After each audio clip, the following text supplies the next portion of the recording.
frames mais rápidos, imagem limpa e eficiência moderna. Esta placa acerta o meio-termo para jogos em alta definição. Quando o assunto é placa gráfica para jogos atuais, cada decisão técnica muda fluidez, nitidez e longevidade do investimento. A arquitetura dita como os núcleos programáveis aceleram efeitos, inteligência de superresolução e traçado de raios. A memória define largura de banda real para texturas e pacotes de dados. O barramento e os conectores de vídeo decidem compatibilidade com telas de alta taxa de atualização e alto alcance dinâmico. O desenho térmico governa ruído e estabilidade. Esta placa da Gainward chega com a proposta de entregar ótimo desempenho em alta definição com recursos de geração de quadros de nova geração, memória de alta velocidade, conectividade atualizada e consumo contido, mirando jogadores que priorizam constância e imagem limpa sem gastar como em topos de linha. Ela se baseia na família GeForce Série 50, com arquitetura Blackwell, suporte à super resolução DLSS de quarta geração com geração multiquadro, codificadores e decodificadores de vídeo atualizados e saídas que já abraçam a norma DisplayPort 2.1 para monitores de última geração. Seja bem-vindo ao Review Produtos Online, o canal que traz análises detalhadas e imparciais para ajudar você a escolher produtos de alto desempenho e que realmente entregam o que prometem. Já deixa o like, se inscreve e ativa o sininho para não perder nossos próximos reviews. O link do produto está na descrição. Fique até o final, porque no bônus eu vou compartilhar perfis prontos de qualidade versus desempenho para diferentes gêneros, um passo a passo de ajuste fino de super resolução e geração de quadros e um checklist para garantir latência baixa sem sacrificar beleza de imagem. Agora vamos aos 5 pontos positivos desse equipamento. Primeiro ponto positivo: combinação equilibrada de núcleos e clocks, que entrega fluidez convincente em alta definição com traçado de raios moderado.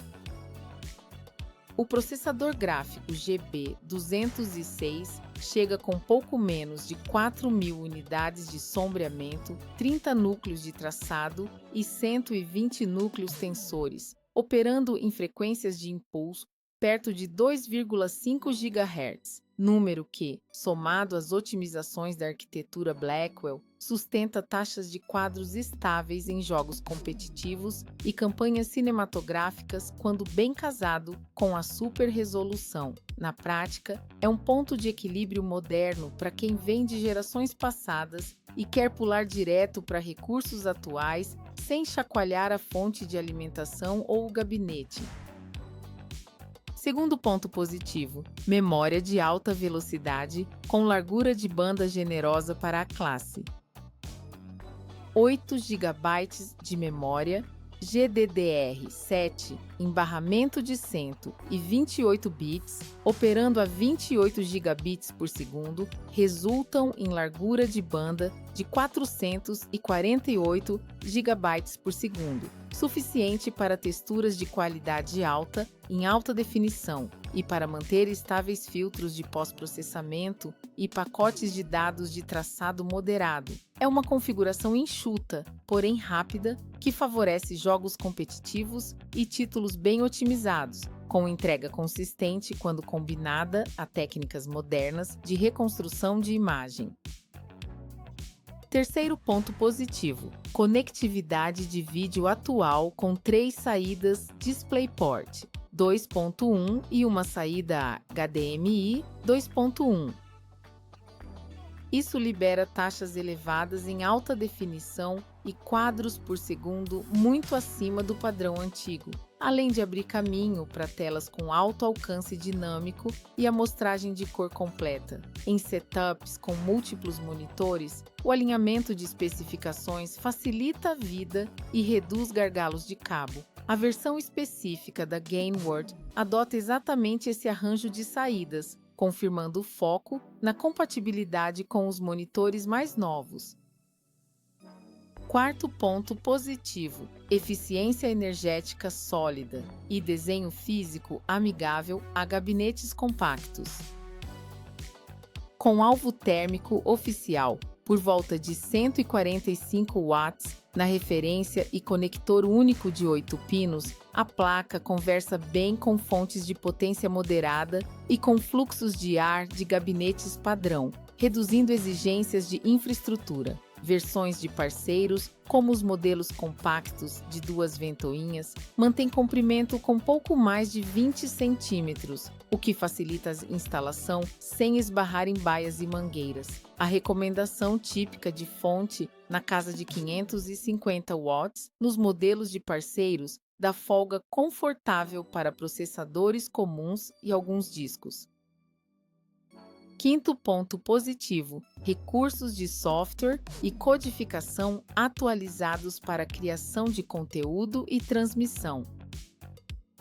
Além de aceleração para reconstrução de imagem e geração multiquadro, o conjunto de codificadores e decodificadores acelera transmissões em alta definição com estabilidade e latência baixa quando configurado corretamente, enquanto o ecossistema de drivers e ferramentas de estúdio dá caminho para edição leve e captura sem travas. Somado às saídas modernas, isso torna a placa versátil para quem joga e cria, sem recorrer a soluções externas.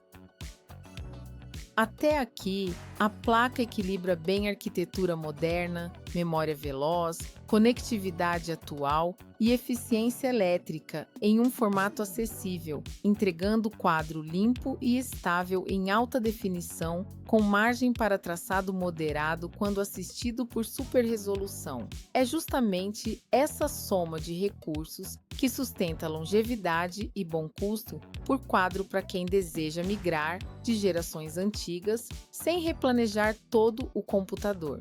Dito isso, optar por um projeto centrado em 8 GB e barramento de 128 bits impõe escolhas. É vital usar as tecnologias de reconstrução e os perfis corretos por jogo, planejar texturas e filtros dentro da realidade da memória e aceitar que certas cargas extremas pedem ajustes. Entender esses limites evita frustração e garante o melhor desta classe de produto pelo maior tempo possível. Vamos aos pontos que pedem atenção e como mitigá-los na prática.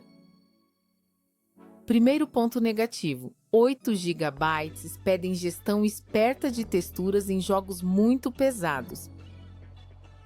Em títulos recentes, com pacotes de texturas ultra e traçado agressivo, o orçamento de memória pode esticar e provocar pequenos engasgos em cenas com streaming intenso. A mitigação é simples e eficaz. Reduzir texturas de ultra para alto e sombras de ultra para alto. Ativar super resolução com modo de qualidade ou desempenho conforme o gênero e manter o cache de shaders atualizado, o que preserva a leitura visual e libera margem para cenas caóticas sem queda brusca de quadros.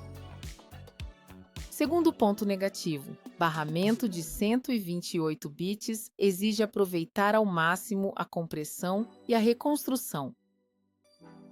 Sem isso, filtros muito pesados de pós-processamento podem saturar largura de banda e reduzir fluidez em picos de ação. Manter a super resolução ativa e evitar combinações redundantes de nitidez e anti-serrilhado pesado resolve, além de priorizar modos de traçado híbrido, em vez de tudo no máximo. A boa notícia é que a memória GDDR7, com alta taxa efetiva, compensa parte do limite de largura do barramento.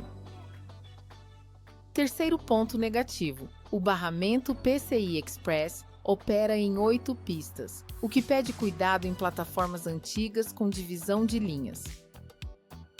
Embora a especificação da série 50 traga suporte de quinta geração e 8 pistas sejam suficientes para esta classe, placas-mãe antigas que reduzem pistas ao popular outra porta podem gerar perdas em cenários muito específicos. Verificar o manual da placa-mãe, garantir que o slot principal receba as pistas dedicadas e evitar dividir linhas com dispositivos que consomem muito tráfego elimina o risco. Quarto ponto negativo: versões compactas de duas ventoinhas pedem atenção à curva térmica e ao fluxo de ar do gabinete. Em gabinetes apertados, um perfil de ventoinha muito tímido pode deixar temperaturas mais altas do que o ideal, aumentando o ruído em picos. Ajustar a curva no utilitário do fabricante e manter duas ventoinhas de gabinete, uma na entrada e outra na saída, resolve de forma simples, mantendo a placa estável e silenciosa na maior parte do tempo. As dimensões enxutas dos modelos Dual e Ghost ajudam na compatibilidade, mas a boa ventilação geral ainda é parte do resultado. Quinto ponto negativo: quem depende de memória muito ampla para mods pesados ou criação com cenas grandes pode sentir falta de margem. Projetos com texturas gigantes, mods que duplicam a densidade de objetos e cenas de criação com caches volumosos se beneficiam de 12 ou 16 GB. Se esse é o seu perfil, vale considerar as variantes com mais memória ou ajustar o fluxo de trabalho para segmentar cenas, enquanto para o jogador típico de alta definição, o conjunto desta placa continua coerente e eficiente. Bônus com recomendações técnicas. No painel de controle, ative Super Resolução com modo de qualidade para campanhas e modo equilibrado para competitivos. E ligue o reflexo de baixa latência para reduzir fila de entrada. Em traçado de raios, prefira presets médios e sombras de contato híbridas, mantendo texturas em alto, o que preserva leitura visual e quadro estável. Crie 2 perfis por gênero no utilitário da placa, um focado em latência com limites de quadros adaptados ao monitor e outro cinematográfico com nitidez moderada. Revise a instalação física, garantindo slot principal com 8 pistas dedicadas e conector de 8 pinos com cabo de boa bitola. No gabinete, mantenha uma entrada frontal e uma saída traseira. Limpe filtros a cada mês e ajuste a curva de ventoinhas da placa para subir levemente a partir de 70 graus, evitando picos. Para transmissão, use o codificador por hardware, com taxa variável e predefinição de baixa latência, e sincronize o limite de quadros ao múltiplo da taxa de atualização do monitor para reduzir variação. Por fim, mantenha drivers atualizados e o cache de shaders limpo a cada mudança grande de versão. Conclusão: a placa da Gainward coloca na mesa o que mais importa hoje para quem joga em alta definição, com ambição de estabilidade, arquitetura moderna com recursos de reconstrução e geração multiquadro, memória muito rápida com largura de banda alta para sua classe, conectividade de vídeo atual e eficiência elétrica que cabe em muitos sistemas sem reformas. Aceita limites naturais de capacidade de memória e de barramento, mas responde com método de configuração e ventilação simples, tornando-se uma escolha tecnicamente sólida para muitos cenários de jogos e criação leve, que valorizam quadro limpo, resposta consistente e bom custo por desempenho. E você, pronto para dar o salto para recursos de nova geração e ver seus jogos ganharem fluidez real sem refazer o computador inteiro? Conta pra gente nos comentários. Deixa o like, se inscreve e ativa o sininho. A gente se vê no próximo review.